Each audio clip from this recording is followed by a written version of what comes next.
Every once in a while, the smartest minds of the criminal world hatch ingenious plans to steal back their freedom. But was Alcatraz, San Francisco's notoriously inescapable prison, invulnerable to such escape attempts? Well, one letter, claiming to be from someone who successfully escaped the prison, threatens to shatter this idea. Let's dive into the San Francisco Bay and try to get to the bottom of it. Alcatraz was in operation from 1934 to 1963, during which time it was home sweet home to some of the most infamous criminals in American history. Its inmates included George Machine Gun Kelly and even Al Capone himself.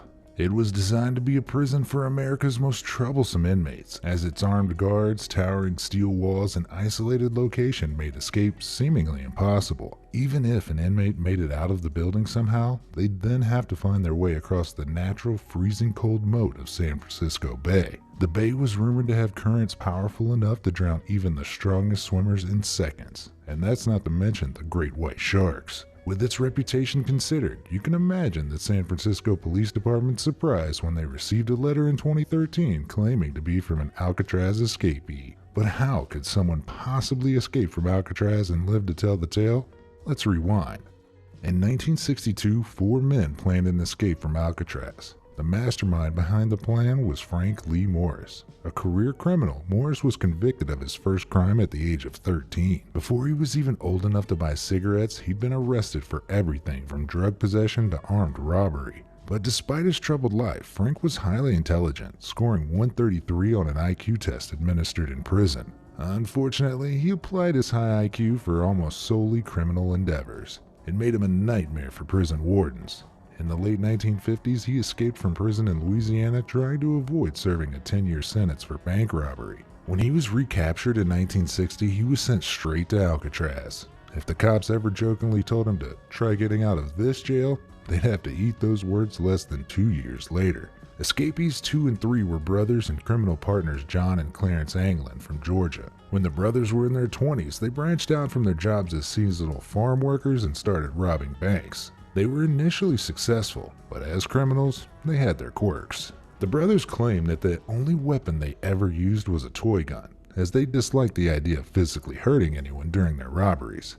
But despite the toy gun they were found with during their final robbery, they received 20-year sentences after the police apprehended them. They made repeated escape attempts from a facility in Atlanta before the guards grew tired of their shenanigans and sent them to Alcatraz. The final piece of the puzzle, Alan West, went to jail for car theft and was also sent to Alcatraz after an unsuccessful escape attempt from a Florida prison. At the time of his transfer, he was 28, but had only an 8th grade education. This might explain the unfortunate thing that happened to him later in this story.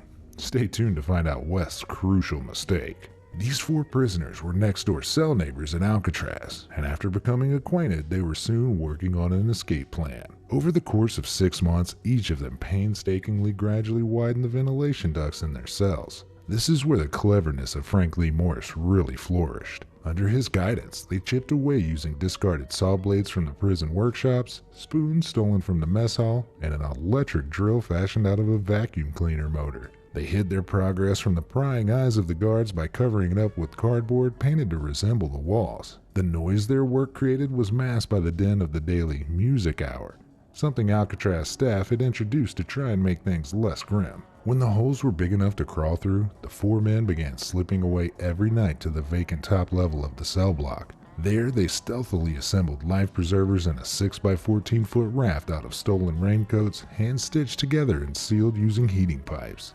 Scrap wood would serve as their only way of steering against the powerful currents and frigid waters of the bay. The guards never noticed that the men weren't in their beds every night thanks to the dummy heads they crafted and left on their pillows. They fashioned them out of a mixture of soap, toothpaste, concrete dust, and toilet paper. They even painted on faces and stuck on hair from the barbershop floor. With everything in place, their plan was to paddle across the bay to land, where they would steal a car and drive off to freedom.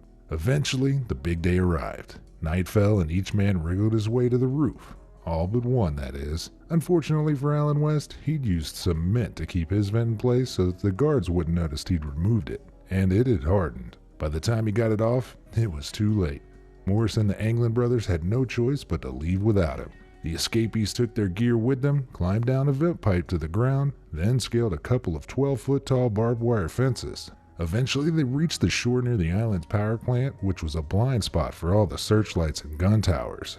Using a concertina, a sort of miniature accordion, as a bellows, they inflated the raft and set sail into the uncertain night. Though he didn't escape, it's thanks to Allen that we know so much about how those 3 prisoners got away. But did they survive the raft's maiden voyage? Let's look at the evidence. In 2013, 51 years after Morris and the Anglins' daring escape, the police received a letter from someone claiming to be John Anglin. The writer admitted to the escape and claimed that he was the last surviving member of the trio and that he was dying of cancer. In light of his seemingly imminent demise, the writer offered the cops a deal.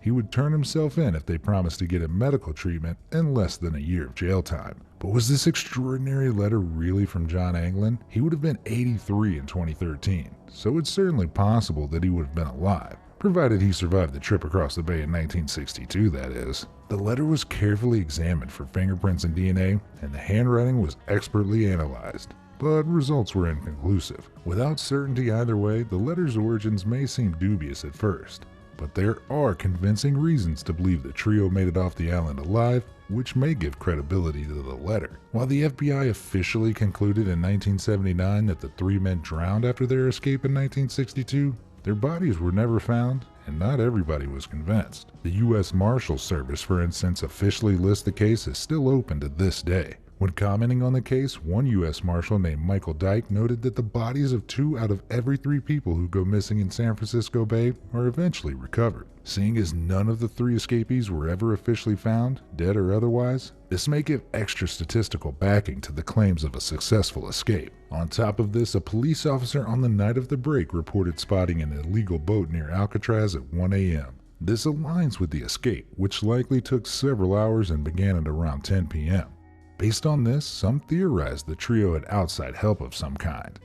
Indeed, a jailbreak like this would also require meticulous planning for life on the lam after the escape was completed, under the guidance of the demonstratively gifted escape artist Frank Morris. Does that really seem so impossible? What did seem impossible, to many at the time, was the thought of escaping Alcatraz on the water. The bay's reputation made escape seem like a futile, deadly waste of effort. However, later on in the same year as the trio's prison break, another inmate named John Paul Scott shook up the bay's reputation. Scott successfully swam from Alcatraz to Fort Point below the Golden Gate Bridge. He was recaptured, half dead from hypothermia, but it proved that escape across the water was in fact possible. Plus, all Scott used were some water wings he'd made by inflating rubber gloves. Morris and the Anglin brothers had a raft. What's more, nowadays, amateur athletes swim the bay all the time just for fun. The perilous bay idea may indeed have been more of a scare tactic myth than a real impassable obstacle. But the evidence goes deeper still. Over the years, there have been many reported sightings of the escapees. At one point in the mid-60s, rumors about Clarence Anglin living in Brazil were so prevalent that the FBI actually sent agents down there to try and find him.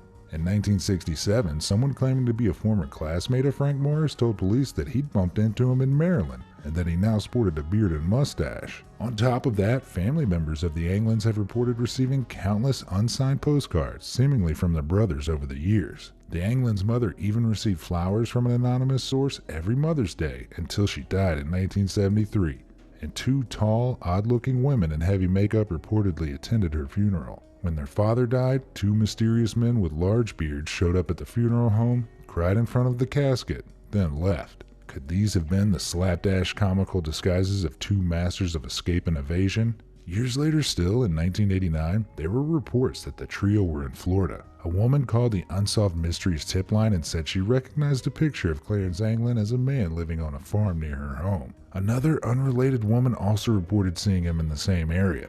When a third witness identified a sketch of Frank Morris and said she'd seen a man resembling him in the exact same part of Florida, the evidence reached new heights.